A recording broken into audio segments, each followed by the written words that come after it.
उत्तर प्रदेश के गोंडा जिले से देश के एक अक्खड़ कद्दावर कवि और शायर हुए रामनाथ सिंह।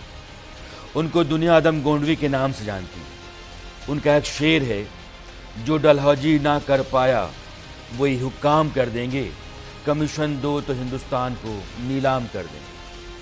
आज मैं हिंदुस्तान तो नहीं लेकिन देश की राजधानी दिल्ली से लगे नोएडा और ग्रेटर नोएडा में चल रहे भयानक भ्रष्टाचार, बेलगाम घोटाला, खुल्लम खुल्ला धांधली, साजिश की इंतहा पार करने वाली साठगांठ और बेखौफ, बेरोक टोक, बेपरवाह अंधेरगर्दी की भेंट सैकड़ों एकड़ सरकारी जमीन के चढ़ चुकने की कहानी लेकर आया हूं। बड़ा खुलासा है, आपके पैरों तले जमीन खिसक सकती। करोड़ों नहीं अरबों के वारे न्यारे हो चुके हैं। लूट है, जमीन की लूट है, सरकारी पट्टों की लूट है, कानून की नाक के नीचे लूट है, नोएडा अथॉरिटी और प्रशासन की आंखों के आगे लूट है। लूट सरेआम है, खुलेआम है। हद यह है कि कहीं कोई आवाज नहीं, कोई सवाल नहीं, कहीं कोई रोक नहीं। सब कुछ ऐसे चल रहा है जैसे कोई भेड़ हाँके चला जा रहा है और भेड़ें बिना आगा पीछा देके चली जा रही। आज मैं जिस बड़े घोटाले का खुलासा करने आपके सामने जा रहा हूं, उसे आप देश का सबसे बड़ा जमीन घोटाला कह सकते हैं। जमीन कागज पर है, नोएडा अथॉरिटी की, बेच कोई और रहा है। जमीन नोएडा अथॉरिटी की है, कब्जा किसी और का है, उस पर मकान खड़ा करके बेच कोई और रहा है। जमीन नोएडा अथॉरिटी की है, बेचने का एग्रीमेंट कोई और कर रहा है, बेच कोई और रहा है। ऐसी धांधली आपने देखी ही नहीं होगी, दिखाऊंगा आज। और इस समूची लैंड लूट में जो सबसे बड़ा खिलाड़ी है वह है महर्षि संस्थान। नाम नोट कीजिएगा, महर्षि संस्थान। वैसे तो ये पढ़ाई लिखाई का संस्थान है, एजुकेशन इंस्टीट्यूशन है, लेकिन इस आड़ में वह गैर कानूनी धंधा करने वालों और नोएडा अथॉरिटी की ज़मीन पर गैर कानूनी तरीके से कब्जा करने वालों को बहुत पीछे छोड़ चुका है। वह ज़मीन का, लैंड का माफिया बन गया है। आज मैं आपको दस्तावेजों के जरिए नोएडा में सरकारी ज़मीन हथियाने के बेखौफ हथकंडे की पोल खोलूंगा और आप दंग रह जाएंगे कि ऐसा भला हो कैसे सकता है। अथॉरिटी जिसके डर से रेहड़ी पटरी वाले भाग जाते हैं, बेचारा एक ठेला वाला उनकी मर्जी के बगैर ठेला नहीं लगा सकता है। आप बालकनी बढ़ा लेंगे तो बालकनी तोड़ दी जाएगी, फूल गमला आगे क्यारी लगा लेंगे तो उसको ध्वस्त कर दिया जाएगा। अथॉरिटी का अधिकार है, अथॉरिटी करती है। लेकिन वही सारे बड़े अधिकारी और कर्मचारी चुपचाप बैठे रहते हैं, कान में तेल डाल करके, आंख पर पट्टी बांध करके, और सरासर सरकारी ज़मीनें कब्जा की जाती रही हैं, बेची जाती रही हैं। ये सब चुप क्यों है? बड़ा सवाल है। ये रिपोर्ट देखिए, आज बड़ी चर्चा है, बड़ी बहस है और आपकी खातिर है, आपके लिए।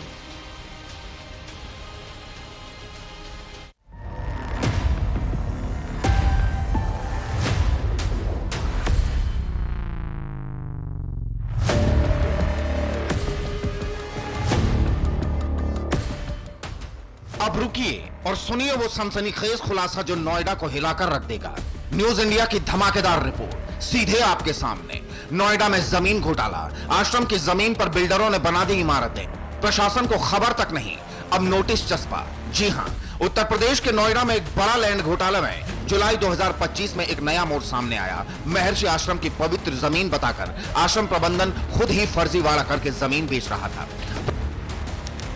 प्राइवेट बिल्डर्स और कॉलोनाइजर्स को फर्जी तरीके से जमीन थमा दी गई और बिना नक्शा पास कराए फ्लैट बनाकर मासूम लोगों को ठगा जा रहा था। सलारपुर खादर पुलिस चौकी के पीछे खसरा नंबर 723, 724, 727, 739, 745 से 753 तक ये पूरी जमीन नोएडा अथॉरिटी की अधिसूचित और अर्जित सरकारी जमीन है। लेकिन महर्षि प्रबंधन की मिली भगत से भूमाफिया ने यहां अवैध खरीद फरोख्त का धंधा चला रखा था। इमारतें खड़ी कर दी और फ्लैट बेचकर करोड़ों लूटे। पर अब जुलाई 2025 में नोएडा अथॉरिटी ने सख्त कार्रवाई की। 15 जुलाई 2025 को 50 से ज्यादा अवैध इमारतों पर नोटिस चस्पा कर दिए गए थे। अधिकांश अवैध निर्माणों पर नोटिस लग चुके हैं और अथॉरिटी ने अवैध कब्जेदारों के नाम भी सार्वजनिक कर दिए। सुनिए इन गुनहगारों की पूरी लिस्ट जिन पर नोटिस जारी हुए हैं। अवैध कब्जाधारों के नाम: Mohammad Ayub, Yakub, Sunil Sharma, Rahul Sharma, Mohammad Salim, Shamim, Mohammad Faiz Ansari. Messrs SA promoters के Sunil Kumar Singh. Messrs property arena Infracon private limited के आलोक कुमार। ऋषिपाल महर्षि आश्रम के Rahul Bhardwaj. Messrs energy building solution private limited के Sanjeev Kumar Tripathi. Messrs qualistic technos के Subhash Kumar Bhatt. Messrs Dalmia latex limited के Abhishek Jain. Vikas Goyal, Jaya Kumari, Jaivind. Messrs Netherlands India communication enterprises के Jalam Singh. Messrs break through enterprises LLP के Sarvesh Mishra. Jugal Kishore Gautam, Surendra, Ram Kumar, Harish, Harishchand. Mintu, Rinku, Rahul Kasana, Ramnath Yadav, Shekhar Kumar, Krishna Kanhaiya. Messrs student international meditation society के Vineet Kumar Srivastava. Messrs Singh Vahini infra projects limited के Pradeep Singh. Messrs Gopal Sagar infra limited के Harry Bajaj. Messrs primers Ultima के Pawan Jindal. Messrs arena property Infracon private limited के Alok Kumar. Messrs Singh Vahini infra project limited के अंकित कुमार। मोहम्मद आरिफ, मोहम्मद शमीम मलिक, मोहम्मद अरशद अली। महर्षि वेद विज्ञान विद्यापीठ के प्रमोद कुमार।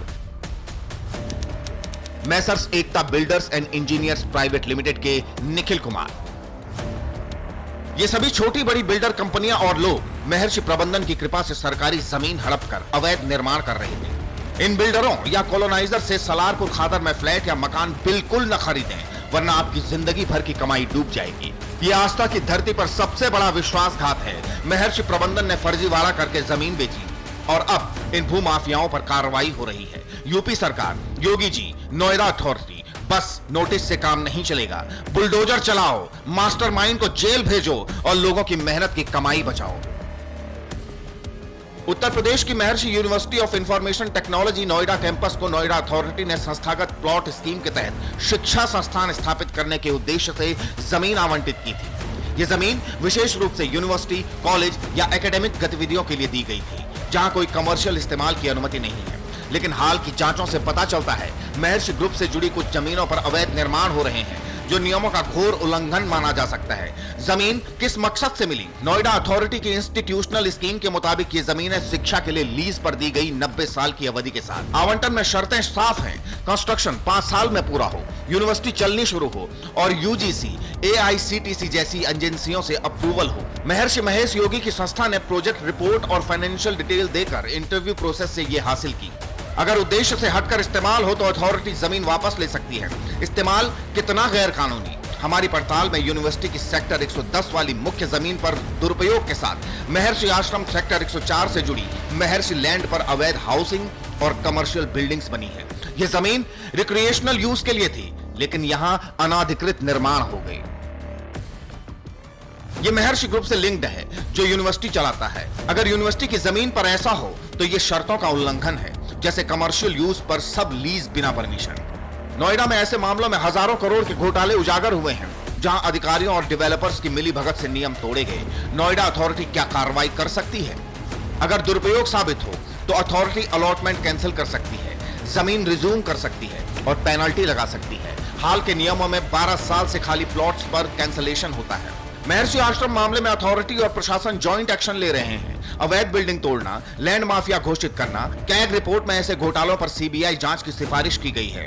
अब तक कार्रवाई क्यों नहीं हुई? रिसर्च से लगता है कि स्पेसिफिक शिकायतें कम हैं या जांच पूरी नहीं हुई। नोएडा में कई स्कैम्स पर कैग ने इशारा किया, लेकिन राजनीतिक बदलावों यानी मुलायम, मायावती, अखिलेश, योगी सरकारों में कार्रवाई रुकी रही। अधिकारियों की मिलीभगत और देरी से जांच अटक जाती है। अगर आरटीआई या कोर्ट से दबाव बने तो एक्शन तेज हो सकता है। यह मामला पारदर्शिता की जरूरत बताता है। Bureau report, news India. अगर कहानियां सुनाएं तो रात भर कहानी आपको सुनाते रह जाएंगे, दस्तावेज दिखाएं तो रात भर आपको दस्तावेज दिखाते रह जाएंगे। ये सारे पेपर्स बात की गवाही देते हैं कि अंधेर गर्दी है, धांधली है, भ्रष्टाचार है, ज़मीन की लूट है और सब कुछ किसी न किसी साठ गांठ से ही चल रहा है। बहुत बड़े और संगीन सवाल हैं, उन सवालों पर मैं आऊँगा। अपने मेहमानों को जोड़ूं उससे पहले कुछ चीज़ें आपको दिखाना चाहता हूँ। आपने हमारी एक रिपोर्ट देखी है, ये राजस्व विभाग का पेपर है और ये पेपर कहता है कि ये सरकारी ज़मीन है। ये आप देखिए, ये पेपर कहता है सरकारी ज़मीन है। इस सरकारी ज़मीन के लिए जो अथॉरिटी की ज़मीन है, आप देख रहे हैं कि आप खतौनी है और इस सरकारी ज़मीन के लिए कॉन्ट्रैक्ट किया जाता है। आप ज़रा मुझे सुनिएगा और सुनते रहिएगा, क्योंकि इस तरह की कहानियाँ और इस तरह की घपलेबाजियाँ, इस तरह की धांधली, दिन दहाड़े ऐसी लूट आपको कहीं नहीं मिलेगी। ये महर्षि संस्थान एक कॉन्ट्रैक्ट करता है फार ईस्ट फूड प्राइवेट लिमिटेड के साथ। किसके लिए? सरकारी ज़मीन के लिए। जो ज़मीन अथॉरिटी की है, सरकार की है, इसके लिए ये कहता है कि ये ज़मीन हम आपको दे देंगे 8 महीने के भीतर। ये कॉन्ट्रैक्ट पेपर है और ये 8 महीने के भीतर हम आपको सारे पेपर्स और सारे पैसे का लेन देन करके ज़मीन आपके हवाले कर देंगे। ये महर्षि संस्थान कह रहा है। इसके बाद ज़मीन की रजिस्ट्री करने के लिए कोई और आता है और ये ज़मीन की रजिस्ट्री साहब करते हैं। इनका नाम नेपाल डबास, यानी कि कॉन्ट्रैक्ट महर्षि संस्थान करता है ज़मीन की, सरकारी ज़मीन के लिए बेचते हैं नेपाल डबास। और नेपाल डबास अपने लिए उन सभी लोगों का हक अपने हाथ में रखते हैं जिन लोगों के नाम पर यह ज़मीन बताई जा रही है। और नेपाल डबास ने उसके बाद इस ज़मीन की रजिस्ट्री कर दी फार ईस्ट के नाम पर। यानी कि आप ये समझिए, महर्षि संस्थान ने जिस कॉन्ट्रैक्ट को फार ईस्ट के साथ किया था कि ज़मीन आपके नाम कर देंगे, वो महर्षि यहाँ कहीं लिस्ट में नहीं है, लेकिन ज़मीन किसी और के ज़रिए आती है और फार ईस्ट के नाम हो जाती है। किसकी ज़मीन है? सरकारी है, अथॉरिटी की ज़मीन। ये हमारी आपकी है। सरकारी ज़मीन के ऊपर ऐसी धांधली, ऐसा कब्ज़ा और इस तरीके से किसी का नाम ला करके, किसी को ला करके किसी के रजिस्ट्री करवा देना, किसी के नाम, कोई सवाल नहीं। बहुत सारी चीज़ें हैं। ये सारे दस्तावेज़ आज बारी बारी से मैं आपके सामने रखूँगा, इसलिए कि देश में बहुत सारे सवाल हैं, लेकिन ये गुनाह है और गुनाह अजीम है। इससे बड़ा कोई सवाल नहीं, इससे बड़ी कोई चर्चा नहीं, इससे बड़ी कोई बहस नहीं हो सकती है, क्योंकि दिल्ली राजधानी, देश की राजधानी के ठीक सटे नोएडा के भीतर ऐसा कुछ हो रहा है। और हमारे जो मेहमान आज की तारीख में मेरे साथ जुड़ रहे हैं, मैं उन लोगों का परिचय आपसे कराना चाहता हूँ। प्रोफेसर महेश वर्मा हैं, आप बीजेपी से आते हैं, बीजेपी के प्रवक्ता हैं। भुवन भास्कर हैं, आप समाजवादी पार्टी के प्रवक्ता हैं। एल.एन. राव साहब हैं, आप फॉर्मर पुलिस ऑफिसर हैं। और सोशल एक्टिविस्ट मेरे साथ अमित गुप्ता हैं, हमारे रिपोर्टर अली शरर हैं। आप सभी मेहमानों का बहुत बहुत स्वागत। पहला सवाल, महेश जी, सरकार आपकी है, सरकार के तहत अथॉरिटी आती है। अथॉरिटी के सरकारी कर्मचारी जिस वेतन पर चलते हैं वो आम आदमी का है। अथॉरिटी की सारी ज़मीन सरकार की है, मुल्क की है। और अगर ये अंधेर गर्दी चलती है तो सवाल फिर बड़ा उठता है और जवाब के लिए हर आदमी आपकी तरफ आएगा। जसवंत जी, उससे बड़ी बात मैं साधुवाद आपको इस बात के लिए दूंगा कि प्रदेश में एक ऐसी सरकार है जहां भ्रष्टाचार जो है उसको लेकर किसी भी तरह का टॉलरेंस, उसको लेकर किसी तरह की माफ़ी, उसको लेकर किसी भी तरह का कोई भी कारगुजारी बर्दाश्त के काबिल नहीं। और आपके चैनल के माध्यम से और विशेष रूप से आपका जो एक ये कार्यक्रम के माध्यम से जिस प्रकार से आप ये भ्रष्टाचार का मामला है और एक तरह से कह लीजिए कि भू माफिया जो अमूमन हम दिल्ली में भी देखते हैं, पूरे देश में देखते हैं।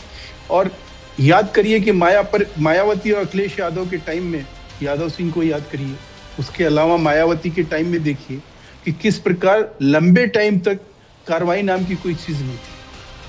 और भू माफिया जो है, आज भी देखिए जेपी का मामला जो है, जैसे उसमें सीबीआई का जो केसेस चल रहा है, और उसमें किसके नाम है, महेश जी, कौन एक लोग सवाल मेरा है, लेकिन पिछली सरकारों में करप्शन का झंडा बुलंद करने वाले लोग अगर थे, उनका आप हवाला दे रहे हैं, तो आपकी सरकार में भी वैसे ही एक आदमी यहाँ कब्जे पे कब्जा करता जा रहा है। सैकड़ों एकड़ जमीन तो उसके कैंपस के भीतर जो सरकारी है, उसने कई सरकारी जमीनों के ऊपर कब्जा कर रखा है, उसको किसी और के जरिए बिचवाता है। जमीनों के ऊपर अवैध कब्जा है, अवैध निर्माण है, लोगों को प्लॉट बेचे जाते हैं, भोले भाले लोगों को बरगला करके, भटका करके, भरमा करके आप उनके पैसे को ऐंठ रहे हैं। यानी कि आप दो तरह का अपराध कर रहे हैं। सरकारी जमीन पर अवैध रूप तरीके से आपने कब्जा किया, उस पर आपने इमारत बनाई, और फिर आप आम आदमी को बेच करके उसके साथ भी धोखाधड़ी कर रहे हैं, और फिर भी आप सलामत हैं। बिल्कुल, ये बात आपकी बिल्कुल जायज। और अमूमन जो भू माफिया होते हैं, जो इस तरह के कामकाज में लिप्त होते हैं, जो इस तरह के गैर कानूनी काम कर रहे होते हैं, उनको किसी तरह से ना कानून का भय होता है,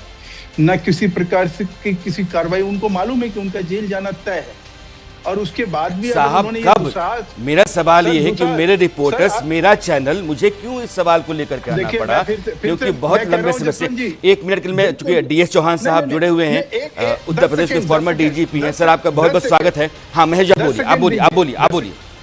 मैं ये कह रहा हूँ, इसमें एफआईआर भी दर्ज हुआ है, इसमें कार्रवाई भी हुई है, नोटिस चस्पा किया गया है, अखबारों में पब्लिश किया गया है, और ये सारी कार्रवाई करने के बावजूद भी अगर लोग कहीं फंस रहे हैं और कहीं लोगों को बरगलाया जा रहा है, कोई झांसा देख के जालसाज या ठग इस तरह का काम कर रहा है, सवाल ये है, उसी बात के लिए साधुवाद आपको देता हूं, आपके चैनल में महेश जी देता हूं, आप लोगों ने कम से कम ये तो काम किया कि कम से कम लोगों की आंख खोलने का काम किया, कि कम से कम लोग फंसे ना इस मकड़ जाल में, इस ठगी के शिकार ना हो। इस बात के लिए मैं आपको साधुवाद दिया कि आखिर में महेश जी, आपकी बात 100% सही है। इतनी अच्छी बात अगर मेरे कानों तक आएगी तो लाजमी है कि मुझे भी बहुत अच्छा लगेगा। वो चेहरे पर धूल पड़ी रही और हम चश्मा साफ करते रहे। अगर यही अथॉरिटी कहती है कि उस इलाके में, जिसको आप खादर का इलाका कहते हैं, किसी भी तरह की रजिस्ट्री नहीं हो सकती है, और ये रजिस्ट्री नहीं है, रजिस्ट्रियाँ हैं, ये 5 रजिस्ट्रियाँ, 5 और रजिस्ट्रियाँ, पन्ने मेरे साथ 5 और रजिस्ट्रियाँ, और ये लगातार रजिस्ट्रियाँ हो रही हैं, रजिस्ट्री पर रजिस्ट्री हो रही है। जिस इलाके में आपने, आपकी अथॉरिटी ने कहा कि रजिस्ट्री नहीं होगी, उस इलाके में रजिस्ट्री पर रजिस्ट्री हो रही है। आपने एक एफआईआर कर दिया, एफआईआर करके आपने, सवाल एक एफआईआर कहाँ किया है, किसके खिलाफ किया, आपको नहीं पता है? बीइंग ए जर्नलिस्ट मैं भी बहुत सारी चीजों को, हम लोगों की भी जानकारी में आती रही। एक बार तो लाल किले की रजिस्ट्री हो गई थी, तो रजिस्ट्री करना और रजिस्ट्री करा के और उसका कानूनी हक लेना, ये उसमें जमीन आसमान का फर्क है। अब रही बात की जो आपने बात उठाई है, क्या ये कानूनी रूप से ये वैलिड है, ये रजिस्ट्री जो आप दिखा रहे हैं, जिन लोगों को भी इस तरह की रजिस्ट्री की गई है और जिसने भी ये किया है, क्या अब उसकी सामत आएगी या नहीं आएगी, वो क्या बचेगा? क्या अब जो यहाँ जोगी सरकार है, इस बात का इंतजार, महेश जी आपकी सरकार है, इस बात का इंतजार मुझे भी है। मेरे रिपोर्टर्स अगर जमीन पे उतरते हैं और बताते हैं कि ये जमीन सरकारी है, अवैध कब्जा है, ये तमाम बिल्डिंग जो है अवैध तरीके से बनाई गई, लोगों को बरगलाया जाता है, तो उनको धमकी दी जाती है, गाड़ियों से उनका पीछा किया जाता है, वो डर के साए में रहते हैं। सवाल ये नहीं है, सवाल ये है कि एक जिम्मेदार जवाबदेह न्यूज चैनल अगर एक गंभीर और संगीन सवाल को खड़ा करता है, तो यहाँ के अथॉरिटी, यहाँ का प्रशासन अगर बिल्कुल नहीं हिलता है तो डर पैदा होता है, ये सिस्टम को लेकर के संदेह खड़ा हो करता है। सवाल ये नहीं है कि क्या नहीं हो रहा है। High court, Allahabad high court का भी जो स्पष्ट आदेश है इस तरह की चीजों को लेकर, उसको भी कहीं न कहीं संज्ञान में लेकर और मैं और बुलडोजर की आता हूं। मैं डीएस चौहान साहब चूंकि फॉर्मर डीजीपी हैं उत्तर प्रदेश के, और उत्तर प्रदेश के मामलों को लेकर के बहुत अंदर खाने तक आपकी समझ रहती है, पैठ रहती है। सर, आप तो नोएडा में ही रहते हैं, आज आप कहीं दूर से जुड़े हुए हैं, लेकिन ये जो पट्टे हैं, ये सरकारी ज़मीन, सरकारी ज़मीन की बात करता हूँ, जो यहाँ के एडमिनिस्ट्रेशन के तहत आती है, जिसको एलएमसी कहते हैं, वो और अथॉरिटी के ज़मीन, इन ज़मीनों की जिस तरीके से बंदरबांट हो रही है, जैसी धांधलियाँ हैं, जैसे धतकरम हैं, जैसा भ्रष्टाचार है, ऐसा लगता है कि सबने आँख पर पट्टी बांध रखी है, कान में तेल डाल रखा है, आवाज़ नहीं जाती है। सर, यशवंत जी, मैं सर्वप्रथम न्यूज़ इंडिया 24/7 को बधाई देता हूं कि उन्होंने बहुत ही उत्कृष्ट इन्वेस्टिगेशन रिपोर्ट की है। और आपकी रिपोर्ट देखने के बाद में इसमें बहुत सिंपल एक्शन की ज़रूरत है। इसमें 3 एंटिटीज़ हैं, नोएडा अथॉरिटी और उनके एम्प्लॉयज़, ऐसे भूमाफिया जो फ्रॉड करते हैं, और तीसरा पब्लिक जिसको चीट किया जा रहा है। और इस पर क्रिमिनल एक्शन और सिविल एक्शन दोनों होना चाहिए। नोएडा को एक एसआईटी बनाकर तत्काल पुलिस में एफआईआर कंप्लेंट देना चाहिए कि ये फॉर्जरी चीटिंग हुआ है, उस पर एफआईआर दर्ज होनी चाहिए, लोगों को अरेस्ट होना चाहिए और उनको कानून के कटघरे में खड़ा करना चाहिए। और जहाँ पर इलीगल बिल्डिंग्स आई हैं, नोएडा अथॉरिटी को ये पावर है कि वो छोटी सुनवाई करके एक मौका दे के इस पर तुरंत इसको डिक्लेयर करें कि ये अवैध निर्माण है और इस अवैध निर्माण को गिराया जाना चाहिए। और जो अपराधी हैं, भूमाफिया हैं, उनको तत्काल जेल भेजना चाहिए। और जो बिल्डर्स जिन्होंने पब्लिक के साथ चीटिंग किया है, उन पब्लिक के लोगों को, सिटीजन्स को फाइनेंशियल कॉम्पेंसेशन देने के लिए बाध्य करना चाहिए। इतनी एक्शन की आवश्यकता है और मुझे पूरा विश्वास है कि आपकी रिपोर्ट आने के बाद में नोएडा अथॉरिटी के अधिकारी इसी तरह का एक्शन लेंगे। जो ये एक जिम्मेदार पदाधिकारी, एक बड़े ओहदे पर बैठे हुए डीएस चौहान साहब इस बात की उम्मीद कर रहे हैं कि कार्रवाई होगी, इसमें क्रिमिनल केसेस दर्ज किए जाने चाहिए। एक ही संस्थान जिसका मैं जिक्र कर रहा हूँ, जिसको मैं लैंड माफिया कह रहा हूँ, महर्षि संस्थान एजुकेशन इंस्टीट्यूशन के नाम पर, उसने अगर इतने धतकरम धांधली और ज़मीनों पर कब्जे किए हैं तो बाकियों ने कितना किया होगा, या फिर इस तरह के और कितने होंगे। सवाल ये है, अगर आप ज़मीन सरकारी है, एलएमसी की ज़मीन है, अथॉरिटी की ज़मीन है, अथॉरिटी के लोग अगर चुपचाप बैठे हुए हैं, कई संगीन सवाल हैं, उन सवालों तक मैं आना चाहता हूँ। और मेरा मकसद ये नहीं है कि मैं सिर्फ आवाज़ उठाऊँ, मेरा मकसद ये है कि इस मामले में इंसाफ हो और सज़ा हो। अगर मुकदमा दर्ज नहीं होता है, अगर जो दोषी हैं उनके खिलाफ कार्रवाइयाँ नहीं होती हैं, तो एक ज़िम्मेदार जवाबदेह चैनल होने के नाते मैंने अपना काम अधूरा किया है। और मेरा काम, मेरी जिम्मेदारी तब तक पूरा नहीं होती है जब तक मैं इसको उस अंजाम तक ना पहुंचा दूं जहां तक पहुंचना चाहिए, जिसका जिक्र डीएस चौहान साहब कर रहे हैं, और ये बहुत ज़रूरी है। भुवन भास्कर साहब, ऐसा नहीं कि इसी सरकार के तहत है, आपकी सरकार थी तब भी चल रहा है। क्या मैं मान लूँ कि नोएडा, ग्रेटर नोएडा अथॉरिटी और लैंड माफिया, इनकी साठ गांठ ऐसी हो गई है कि एक आम आदमी या फिर मीडिया चाहे जितना जोर लगा ले, जितनी ताकत लगा ले, वो अपनी आवाज़ से आसमान फाड़ दे, लेकिन इनके ऊपर कुछ नहीं हो सकता है, इनका कुछ नहीं बिगड़ सकता।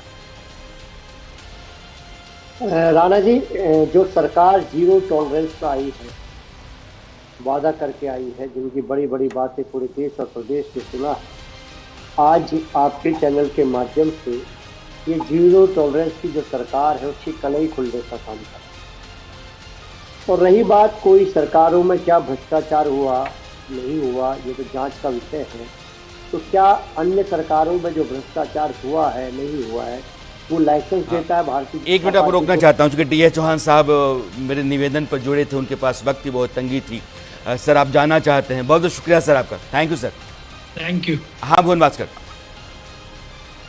मैं ये कह रहा हूँ जो पूर्ववर्ती सरकार में कोई भ्रष्टाचार हुआ या नहीं हुआ, और क्या ये लाइसेंस दे देता है वर्तमान सरकार को कि भ्रष्टाचार वो भी करके मानेंगे?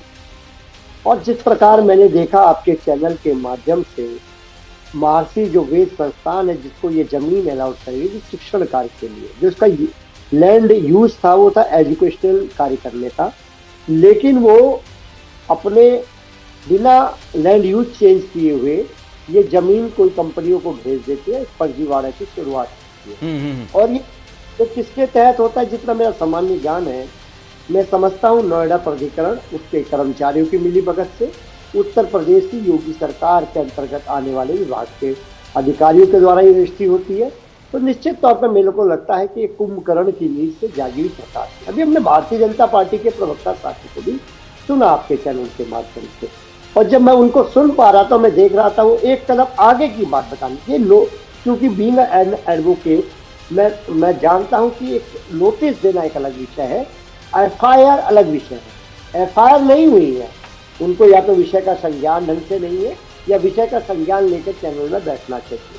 आपके द्वारा स्पष्ट कर दिया गया कि अब इतनी जद्दोजहद के बाद जब आपके मैं ठीक है मैं महेश वर्मा से जवाब लूंगा, लेकिन जब कभी भी ऐसा होता है, मेरे रिपोर्टर कंचन मुझसे कह रहे थे कि जब भी आप जाइए अथॉरिटी से पूछिए कि आप क्यों हाथ पे हाथ धरे बैठे हुए हैं। तो अथॉरिटी का कहना ये होता है कि हम जब कभी भी जाते हैं तो हरी टोपी वाले जो किसान नेता टाइप होते हैं वो सब आ जाते हैं। सुखबीर खलीफा मेरे साथ स्टूडियो में हैं, आप किसान नेता हैं, इनसे मैं इस सवाल का जवाब लूँ उससे पहले एक बयान सुनाना चाहता हूँ। ये बयान जो है बानगी है, लेकिन यह भी अपने आप में एक बड़ी सच्चाई है।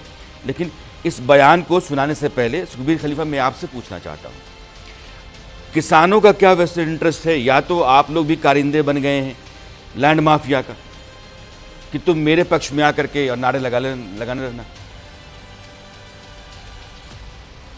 नहीं सत्यात परमो धर्मो नानर्तात पातकम परम, नहीं सत्यात परम जानम तस्मात् सत्यम विशिष्टे। सत्य से बड़ा कोई धर्म नहीं होता। सच्चाई में हम किसानों के लिए हैं सिर्फ। और रही बात ऐसे गुनहगारों की जो भूमाफिया टाइप के लोग हैं, किस किस का संरक्षण प्राप्त है ये मैं सब सुन रहा था अभी।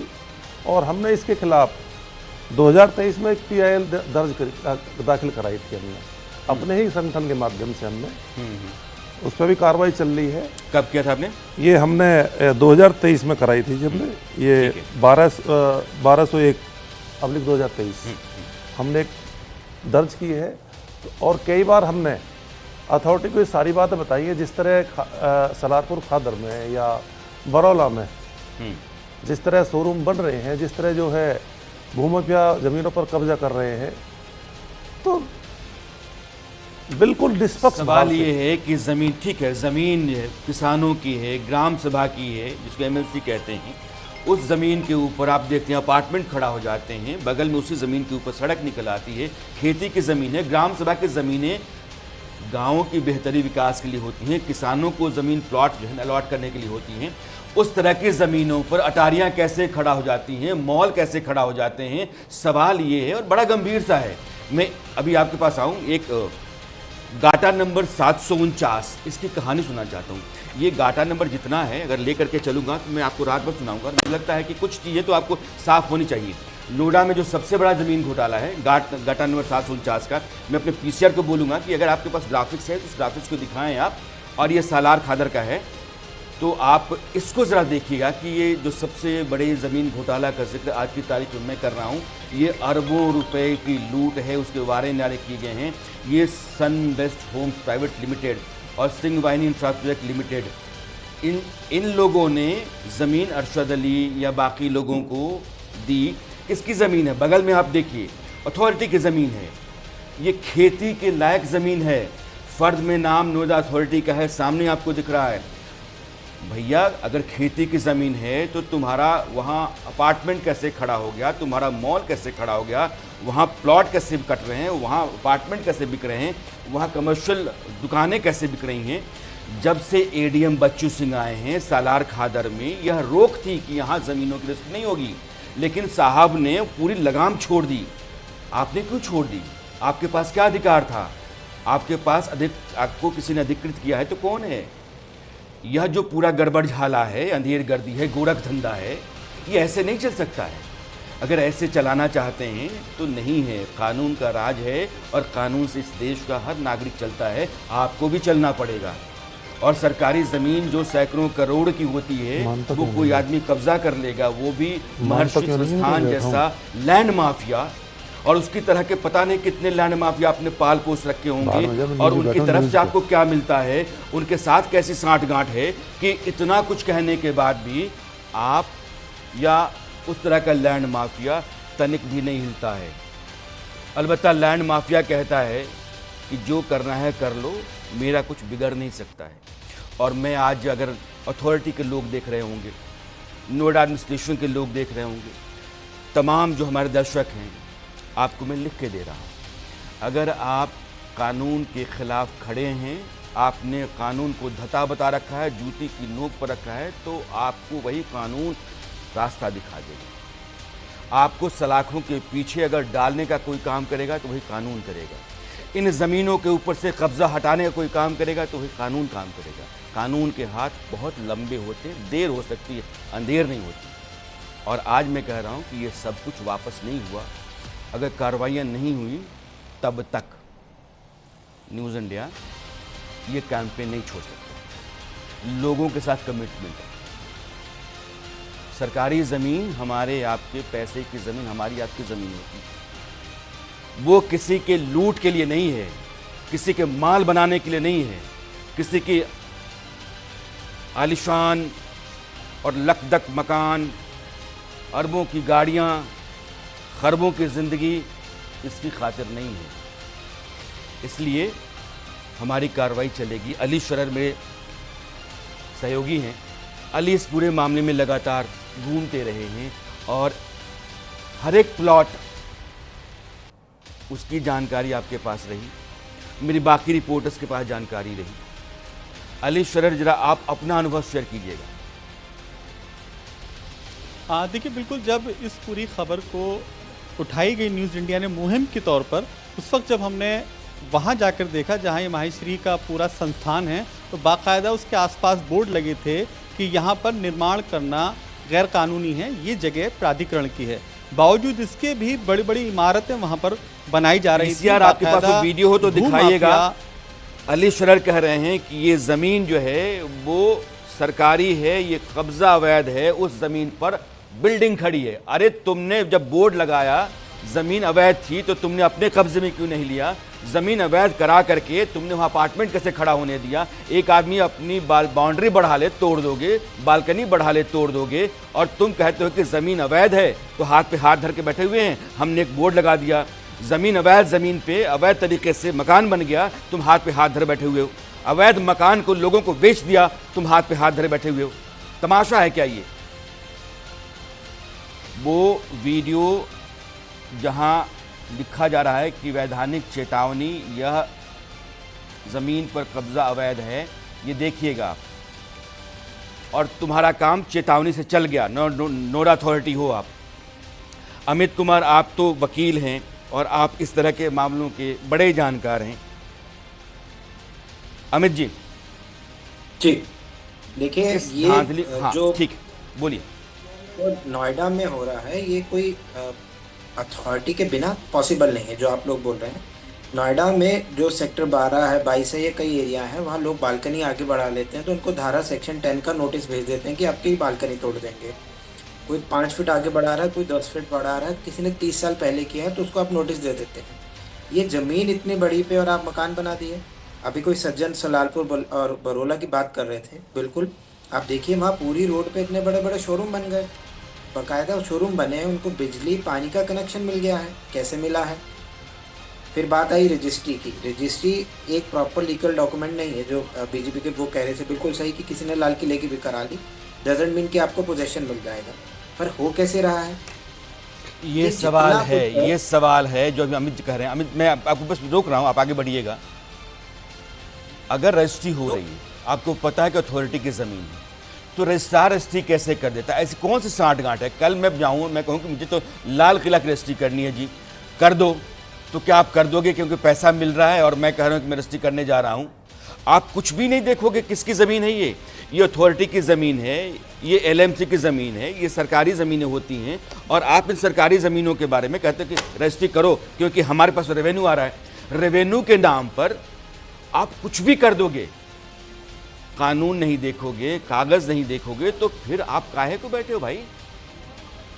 तो रजिस्ट्री ऑफिस से लेकर के नोएडा अथॉरिटी और ये लैंड माफिया, इन सबों की एक साफ सुथरी करो, चिकनी चुपड़ी दुली दुली सब साफ साफ दिखता है। ऐसी साठ गांठ साजिश है और इसके सिरे सारे खोलेंगे। हाँ अमित, तो आप देखिए डूब एरिया में रजिस्ट्री अलाउड नहीं है, फिर भी हो जाती है। तो जो हमारा एक सबसे बड़ा प्रोसेस जिसमें एक रिफॉर्म की जरूरत है वो रजिस्ट्री की। हालांकि गवर्नमेंट ने कहा है कि अब 2 तारीख से आधार ऑथेंटिकेशन के बाद रजिस्ट्री होगी, पर वही है कि आप किसी की भी जाके कोई भी ज़मीन करा लीजिए रजिस्ट्री अपने नाम, उसमें जो लॉस है वो एंड बायर का है। बेचारा एक लोअर मिडिल क्लास वाला ईएमआई ले रहा है। और आप देखिए इनमें प्राइवेट बैंक से लोन मिल जाता है जल्दी से, गवर्नमेंट बैंक वाले लोन नहीं देते। गवर्नमेंट बैंक वाले लोन आपको तब देंगे जब वो लैंड पूरा ड्यू प्रोसेस चेक कर लेंगे, लैंड किसके नाम का है, वो नहीं देंगे। प्राइवेट लैंडर्स दे देते हैं। सुप्रीम कोर्ट के ऑर्डर के बाद प्राइवेट लैंडर्स बिल्डर्स पे भी एक इन्वेस्टिगेशन चल रही है, तो ये प्राइवेट लैंडर्स दे रहे हैं। तो ये जो कार्रवाई है अथॉरिटी बिल्डर्स पे तो होनी चाहिए, साथ में प्राइवेट लैंडर्स पे भी होनी चाहिए, जो आपको बोल देते हैं कि भी मैं इस बैंक से आपको इतने पे दिला दूंगा, करा दूंगा। और जब काम शुरू हो रहा है, आपने जैसे स्टार्टिंग में कहा कोई अगर एक रेडी वाला कहीं दुकान लगा ले तो वो उसको भगा देते हैं। ऐसा नहीं है, इनके सारे स्टाफ फील्ड में रहते हैं, सब पता है, पर चुप रहते हैं। सब पता है, इसमें कोई दो राय नहीं है। कोई रवांडा युगांडा में नहीं ज़मीनें हैं कि आपको पता नहीं है। अब तो वो भी दिखता है, अब तो गूगल मैपिंग सबकी आप कर सकते हैं। लेकिन आपकी नाक के नीचे गाड़ी रोज़ लेकर जाते हैं, बच्चों को छोड़ने जाते हैं, आप शॉपिंग के लिए जाते हैं, घूमने फिरने जाते हैं, सारी ज़मीनों का पता होता है, आपको पता ही नहीं है। तो काहे को हैं आप यह समझिए कि नोएडा अथॉरिटी का जो बजट है वो 8,500 करोड़ से ऊपर का है। 8,500 करोड़ से काम क्या है आपका? अर्बन डेवलपमेंट का, मेंटेनेंस का, ज़मीनों की रखरखाव का, अलॉटमेंट का, यही सारा काम है ना। जब तुम अपना काम ही नहीं करोगे तो तुम हराओगे किस बात के लिए? क्या है अथॉरिटी आपकी, अथॉरिटी बने रहने की? एल.एन. राव साहब, एक आप जो बात कर रहे हैं, मैं एल.एन. राव साहब, 1 मिनट में, राव साहब बहुत देर से हैं सर, माफ़ी के साथ बहुत देर से आ रहा हूँ, और मैं आपसे जानना चाहता हूँ, पुलिस के अधिकारी आप रहे हैं, इस तरह के मामले आप लगातार देखते रहे हैं। एक इंस्टीट्यूशन है, एजुकेशन इंस्टीट्यूशन है, इसके जो बाकी धतकर्म हैं, इसकी जो काली करतूतें हैं वो अलग है, उसके भी बहुत सारे सबूत मेरे पास हैं, वो भी 2-3 एपिसोड में आगे चलेगा। लेकिन एक इंस्टीट्यूशन ने अगर सैकड़ों एकड़ ज़मीन अपने कब्ज़े में ले रखा है तो इस तरह के बहुत सारे और भी होंगे। दलालों की मंडी है, लुटेरों की मंडी है, अधिकारी बोलते नहीं हैं, प्रशासन जुबान गांठे रहता है। अगर इस तरह की अंधेरगर्दी या इस तरह से अगर स्थितियां बन जाएं तो क्या हो सकता है? यशवंत जी नमस्कार, सभी को पैनलिस्ट को, आपके व्यूअर्स को, और सबसे ज़्यादा साधुवाद आपके चैनल को। आपने इतना अहम मुद्दा जो पब्लिक इंटरेस्ट का है ये आपने उठाया है और सबको ये साबित करके दिखाया है विद डॉक्यूमेंट्स किस प्रकार से ये अंधेरगर्दी और दादागिरी हो रही है। देखिए, सबसे पहली बात तो ये है कि कोई भी जब रजिस्ट्री होती है ना तो तभी होती है। सिस्टम ये है कि जब तक आपका ओनरशिप का प्रूफ नहीं है किसी जगह का, वो रजिस्ट्री हो नहीं सकती। और अगर किसी सब रजिस्ट्रार ने ऐसी रजिस्ट्री की है तो वो डेफिनेटली बिना मिली भगत के वो होता नहीं है। और दूसरी बात, जब आपने इतने बड़े बड़े बिल्डिंग्स दिखा रहे हैं तो ये एक दिन में, एक रात में, महीने में, 1-2 महीने में तो बनी नहीं है। ये इसको बनाने में बहुत टाइम लगा है। जब जिसकी ज़मीन थी उनकी ज़मीन पर अनऑथराइज कंस्ट्रक्शन हो रहा है या बिना किसी ज़मीन किसी के नाम पे बना कोई रहा है, बेच कोई रहा है, तो ये सब हो कैसे गया है? ये आपने बिल्कुल सही कहा, आपके नाक के नीचे, यानी कि आप रोज उधर से गुजरते हैं और इतनी मोटी भारी भरकम का तनख्वाह ले रहा है ये प्राधिकरण, नोएडा प्राधिकरण, और फिर वो अपनी ड्यूटीज को अंजाम नहीं दे रहा है। इतने बड़े बड़े हाई स्काई राइज बिल्डिंग्स बन गई हैं उस जगह पर जो कि सरकारी बताई जा रही है, जैसा कि प्राधिकरण की जमीन बता रहे हैं। और महर्षि संस्थान ने किस प्रकार से उस जमीन को लेने के बाद कैसे किसी को मॉडिफाई करके किसी और नाम से करवा के बेच कर फिर वो आगे बेच दी गई है। और ये बात भी मैं बिल्कुल इस बात से सहमत हूँ गुप्ता जी की, जो लोन दे देते हैं ऐसी जगह पर फ्लैट खरीदने के लिए, तो एंड यूजर जो है, 60 गांठ कैसे राव साहब? मैं अमित की बात ही आपको रख रहा हूँ। ज़मीन तो ज़मीन है, फायर ब्रिगेड वाला भी कहता है ओके, पानी वाला भी कहता है ओके, बिजली वाला भी कहता है ओके, ये सब ओके ओके कर देते हैं और सब कुछ हो जाता है, जबकि होना कुछ भी नहीं चाहिए। तो ये पूरा सिस्टम किस तरीके से एक नेक्सस के तौर पे काम कर रहा है, यह भी साफ दिखता है। बिल्कुल यशवंत जी, बिल्कुल ये नेक्सस साफ दिखाई दे रहा है। और ये नेक्सस जब तक इसको सख्ती से नहीं इसको किया जाएगा, यानी कि कानूनी कार्रवाई सभी के खिलाफ, जो आदमी इन्वॉल्व हैं, ये बहुत बड़ा रैकेट है, इसको बहुत जबरदस्त तरीके से उठाया है और इसको आगे सही अंजाम तक तभी पहुंचेगा जब इनके खिलाफ FIR दर्ज होगी, केसेस रजिस्टर होंगे और केसेस की इन्वेस्टिगेशन भी कोई ईमानदार टीम करेगी। ये भी मैं बता दूं आपको, क्योंकि इस बड़े घोटाले में बहुत ज्यादा संकट ये है कि इन सबों ने अपनी एक प्राइवेट आर्मी तैयार कर रखी है, गुंडे मवालियों बवालियों की, और वो लगातार वहाँ घूमते रहते हैं ताकि आप ना कुछ बोल पाएँ, ना कुछ शूट कर पाएँ, ना कुछ कर पाएँ। और कुछ किसान ऐसे हैं जो हरी टोपी पहन करके, मैं फिर आऊँगा सुखबीर के पास, जो अलग तरह की पैरवी करने लगते हैं और वो अथॉरिटी के खिलाफ, या तो अथॉरिटी ने भी बना रखा है कि भैया मेरा हाथ जो है ना बंधा रहे, मैं आगे ना बढ़ूँ, तुम लोग आ जाना। ये बाइट सुनिए अब जरा। तो हम लोग का तो धारा 10 और 9 के अंतर्गत अगर गवर्नमेंट ने तो भाई कलम दे के भेजा है ना, तो कलम दे के हम यही तो करते हैं कि हमारे जो पावर है हम लिखेंगे भाई आप धारा 10 की कार्रवाई है, आप अवैध रूप से कर रहे हैं, आप बंद कर दीजिए इसको, आप गलत काम कर रहे हैं। तो आप यहाँ पब्लिक की टेंडेंसी जान रहे हो, वो तो मानती नहीं, रात को रात पे काम करेगी। फिर उसके बाद से कॉलोनाइजर अपना किसानों के साथ मिलकर किसानों को आखिर हरी टोपी को आगे कर दिया, पीछे से अपना प्लाटिंग शुरू कर दी। तो इस चीज़ को बड़ी गंभीरता से लिया था हम लोगों ने, धारा 10 की कार्रवाई करके। पुलिस के पास से 1599 नोटिस है, इसमें से शायद 2-4 FIR हुई हो, इसके ज़्यादा कोई FIR नहीं है। अगर जो हम कोई चीज़ दे रहे हैं तो क्राइम हो गया ना, वो तो क्राइम हो गया, तो पुलिस की भी तो जिम्मेदारी हुई कि वो रुक जाए। हम लिखते हैं कि आप इस रुकवाएं, तो रुक रहा है तो उनकी भी तो लायबिलिटी है कि उनके क्राइम हो रही है उनके एरिया में, उनको रुकना चाहिए। तो उधर से साइलेंट है मामला। हम लिखते हैं पुलिस मुख्यालय को, वो घूम फिर के 1 महीने में लेटर आता है पुलिस चौकी, तो पुलिस चौकी वाला वो तो पहले से जिस दिन हम लेटर देते हैं कहाँ पे मेरी रिसीव नहीं करता है, लेकिन नोट कर लेता है और वहाँ पहुँच जाता है। क्या वो करता है क्या नहीं करता मुझे नहीं पता, बट उस पर कोई कार्रवाई नहीं होती। हाँ, वो मकान जरूर जो 60 की स्पीड से चल रहा है वो 100 की स्पीड से पूरा हो जाता है। असलियत सुन रहे हैं ना, ये बड़ा सच है। और अभी तक की चर्चा में कुछ बड़े और बुनियादी सवाल मेरे लिए हैं, या मेरे हैं इस अथॉरिटी के लिए, यहाँ के एडमिनिस्ट्रेशन के लिए। उन सवालों को आपके सामने मैं रख रहा हूँ कि नोएडा अथॉरिटी की ज़मीन पर महर्षि संस्थान कैसे कब्जा करता रहा और लगातार कब्जे की उसकी जो फैक्ट्री है, इंडस्ट्री है, वो चलती रही। अगला ग्राफिक्स, जो मेरा अगला सवाल है कि फ़र्द में नोएडा अथॉरिटी का नाम तो है, रजिस्ट्री महर्षि संस्थान कैसे करता है, यह सवाल है। अगला सवाल हमारा ये है कि महर्षि संस्थान किसके दम पर दावा करता है कि उसका कोई कुछ नहीं बिगाड़ सकता, कौन सरमायादार है, कौन संरक्षण देता है, और सरकारी ज़मीन महर्षि संस्थान के गुंडों से कौन छुड़वाएगा। अगर उस पर उसकी पकड़ इतनी है, जकड़ उसकी इतनी है, ऐसा लगता है कि उसको कोई परवाह नहीं है। अजय प्रकाश श्रीवास्तव, रवि भारद्वाज, जय भगवान चौहान पर ये एक्शन कब होगा? यह जो पूरी तिकड़ी है या सिंडिकेट है ज़मीन हथियाने का, ये टूटेगा कब? गौतम बुद्ध नगर, DM, Noida authority, CO, ADM, ये सब लोग चुप क्यों रहते हैं?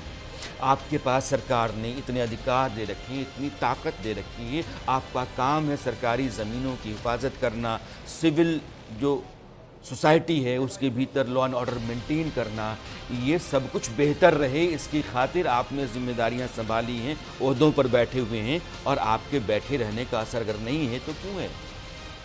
नोएडा में सरकारी ज़मीन घोटालों की लूट की जानकारी क्या अब CM साहब योगी आदित्यनाथ जी को पहुंचा के बताया जाए कि यहाँ सर ये हो रहा है, ज़रा आप देखिए? एक ईमानदार मुख्यमंत्री के रहते हुए भी अगर आप लोग इस तरह से स्थितियों को बना के रखे हुए हैं, ये शिकंजा कसा हुआ है, ज़मीन की लूट चल रही है, धांधली, धतकरम, षड्यंत्र, भ्रष्टाचार, यह सब कुछ बेलगाम बेरोक टोक है, तो फिर मुख्यमंत्री को फ़ोन करके बताना पड़ेगा कि आप लोग क्या कर रहे हैं। ये नहीं चल सकता। इसलिए सुखबीर जी, आप कुछ कह रहे थे, जरा आप अपनी बात आगे बढ़ाएं। मैं सिर्फ ये कह रहा था कि तू इधर उधर की बात मत कर, ये बता खारवा क्यों लूटा। जो ठेकेदार हैं बात उनकी हो रही है, आप किसी एक को टारगेट कर कर किया, किसान बीच में आ गए, किसानों का अपना नहीं मिल रहा है, किसानों के 6000 प्लॉट रुके पड़े हैं। ठीक है, उस बात से किसानों के घर पर नोएडा नाम दर्ज हुए पड़े हैं। मैंने ये नहीं कहा, मैंने कहा कि कुछ किसान ऐसे आ जाते हैं जो अथॉरिटी के आगे खड़ा हो जाते हैं, या तो उनको खड़ा करवाने के लिए तैयार किया गया है। कहीं मिले हुए तो नहीं है कुछ लोग ऐसे ही? हाँ बिल्कुल, मेरा सवाल हरी है, टोपी पहना दी या कुछ ऐसा कर दिया। मेरा सवाल है, जो मेरा एक संदेह जो है। हजारों करोड़ों का मामला है, जहां जो लूट हो रही है हजारों करोड़ में जो लूट हो रही है, वो आप क्या समझ रहे हो? कोई ये एक जगह का मामला नहीं है, चारों तरफ से जो है बहुत जिम्मेदार है इसके। धीरे धीरे परत खुलेंगी तो बहुत कुछ निकलेगा इसमें। क्या सीओ के जहन में ये बात नहीं है कि क्या हो रहा है? क्या डीएम साहब इस बात को नहीं जानती? क्या दूसरे जो अधिकारी हैं, एडीएम वगैरह सब इस बात को नहीं जानते कि तुम्हारी नाक के नीचे क्या हो रहा है? क्या सिर्फ इतना कह देने से कि किसान बीच में आ जाते हैं आप जिम्मेदारी से बच सकते हो क्या? तो निश्चित तौर पर मैं भारतीय किसान परिषद का राष्ट्रीय अध्यक्ष हूँ, और कभी भी आप कहीं भी किसी भूमाफिया के लिए, किसी बिल्डर के लिए आप हमें काम करता नहीं देखोगे। हम काम करते अपने किसानों के लिए। होंगे कुछ ऐसे लोग, मैं नहीं कहता हूं कि इस भारत में क्या कुछ नहीं हो जाता। मैं भारतीय किसान यूनियन के राष्ट्रीय उपाध्यक्ष मांगेराम त्यागी। मांगेराम जी, मुझे लगता है कि आपने मेरी पूरी रिपोर्ट आपने देखी होगी। आप जानते हैं कि हम क्या दिखा रहे हैं। बजाय इसके कि मैं बहुत लंबा सवाल आपसे पूछूं, मैं आपकी राय जानना चाहता हूं कि ये नोएडा में ज़मीनों की लूट जैसे चल रही है, अभी तो एक ही इंस्टीट्यूशन, महर्षि इंस्टीट्यूशन की बात मैं कर रहा हूं, जिसके पास सैकड़ों एकड़ ज़मीन पड़ी हुई है, सरकारी ज़मीनें हैं, अथॉरिटी की ज़मीन है, या फिर वो प्रशासन की ज़मीन है, और इनके ऊपर गैर कानूनी कब्जा है, बेचा जा रहा है, मकान बना करके लोगों को दिया जा रहा है। ऐसा कैसे? ये जैसा भी भाई साहब ने ये कहा है कि किसानों को आगे किया जा रहा है, हरी टोपी को आगे लाकर खड़ा कर देते हैं। तो ऐसे जो भ्रष्टाचारी, चाहे वो किसान भी है, अगर हरी टोपी लगाकर है तो क्या प्रशासन का काम नहीं है उनकी जांच करना? प्रशासन को उनकी जांच करनी चाहिए, कौन लोग हैं, किस तरह से वो मिलकर जमीन को लूट रहे हैं। इन पे तो तत्काल रोक लगनी चाहिए। और भारतीय किसान यूनियन चाहे कोई सा भी संगठन हो सकता है कुछ लोग हों, लेकिन सब संगठन जो है ना तो बेईमान है और ना वो जमीन लुटवाने में काम कर रहे हैं। जमीन अगर लुटवाने में भी है तो प्रशासन के लोगों की ही मिली भगत है। तो टाइम नहीं मिलेगा। अमित, आप कुछ कह रहे थे, बीच में रोक दिया था। अमित, मैं आपको चाहता हूं कि आप कंटिन्यू कर लें।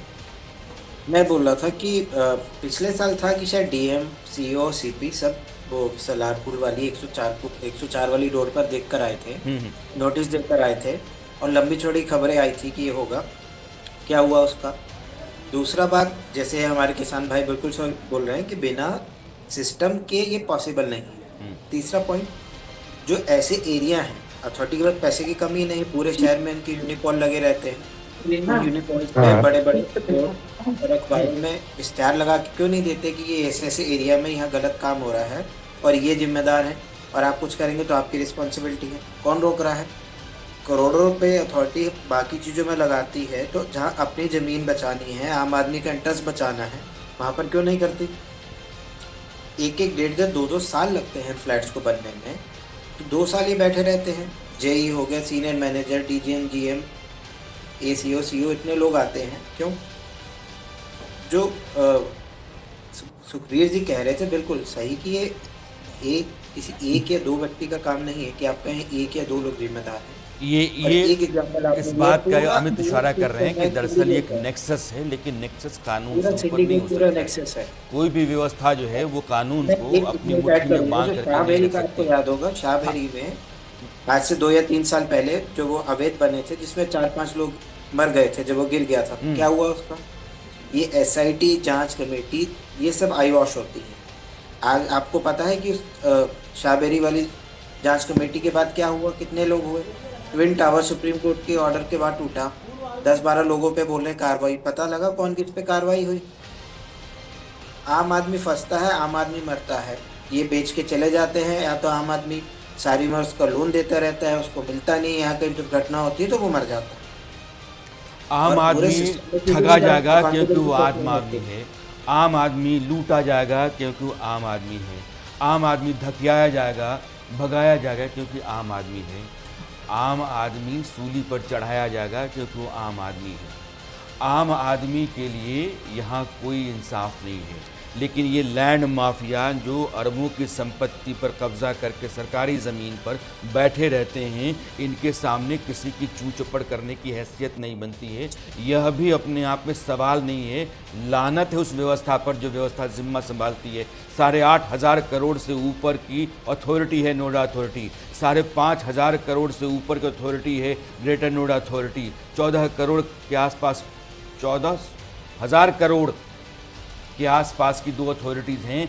आपका काम लैंड एक्विजिशन का है, आपका काम डेवलपमेंट का है, आपका काम मेंटेनेंस का है, आपका काम अर्बन डेवलपमेंट का है। आपकी जिम्मेदारियां बेहिसाब हैं, आपके पास सिस्टम बहुत बड़ा है, आपको अधिकार दिए गए हैं। आपको इसी तरीके से प्रशासनिक चुस्ती बनाए रखने की खातिर यहाँ रखा गया है। ये सुस्ती नहीं चलती है, ये जकड़बंदी नहीं चल सकती है, ये साठ गांठ, ये साजिश नहीं चल सकती है अगर यहाँ लैंड माफिया सरकारी ज़मीनों के ऊपर बैठा हुआ है, सरकारी ज़मीनों पर मकान बना करके लोग ठगे जा रहे हैं, वो फंसाए जा रहे हैं, और सब कुछ अगर तनिक भी आगे बढ़ने को तैयार नहीं है तो कानून तो है और हम हैं। ये तमाम तरह की पाबंदियों के बाद की रजिस्ट्रियाँ नहीं होंगी। और ये रजिस्ट्रियाँ कैसे हो रही हैं? ये सलारपुर खादर है, इसी तरीके से बरौला में है। ये जो कागजात सरकारी हैं, सरकारी ज़मीनों के हैं, उन ज़मीनों के ऊपर ये कोई और रजिस्ट्री कैसे करके आता है, किसी और के नाम कोई और रजिस्ट्री कैसे कर सकता है? और ये दस्तावेज़ लगातार हैं, कॉन्ट्रैक्ट कोई और करता है और ज़मीन कोई और बेचने के लिए आ जाता है। ये इंसाफ़ी नहीं है, ना सिर्फ नाइंसाफ़ी है, अंधेर गर्दी है। और अंधेर गर्दी के ख़िलाफ़ आवाज़ जब भी आप बुलंद करेंगे तो आपको दिक्कत थोड़ी आ सकती है, जिसके लिए आपको तैयार रहना चाहिए। हम हैं, लेकिन व्यवस्था साफ़ सुथरी हो, आम आदमी के साथ धोखाधड़ी ना हो, सरकारी ज़मीनें सरकार के हिस्से में रहें, उनके ऊपर कोई बैठ करके और फन मार करके उनका शिकंजा अपने हाथ में रखे हुए हो और फिर वो अरबों खरबों कमाए और एक प्राइवेट आर्मी तैयार करके लोगों को डराए धमकाए, एक गुंडा राज तैयार हो जाए। तो लूट राज, गुंडा राज, अंधेर गर्दी, यह दिल्ली राजधानी देश के उसके लगे हुए नोएडा के भीतर अगर चल रहा है और चल रहा है तो नहीं चलेगा। एक जिम्मेदारी है मीडिया की, उसका फ़र्ज़ है कुछ, और हम अपनी जिम्मेदारी, अपना फ़र्ज़ समझते हैं। इस तरह के मामलों पर हम लगातार बने हुए हैं, बने रहेंगे। मैं अपने सभी मेहमानों का धन्यवाद करना चाहता हूं। आप जुड़े, आपने हमारी रिपोर्ट की तारीफ़ की, आपने कार्रवाई होनी चाहिए यह मांग उठाई, कार्रवाई किन किन लोगों पर हो सकती है यह बात बताई, और यह पूरा जो धतकरम है, धांधली है, इसके साथ आपने अपनी आवाज़ मिलाई। फ़िलहाल वक्त हो चला है ब्रेक का, लेकिन न्यूज़ इंडिया पर खबरों का सिलसिला जारी है। मेरी आपकी मुलाकात ठीक रात 9 बजे होती है न्यूज़ मास्टर में। तब तक के लिए नमस्कार।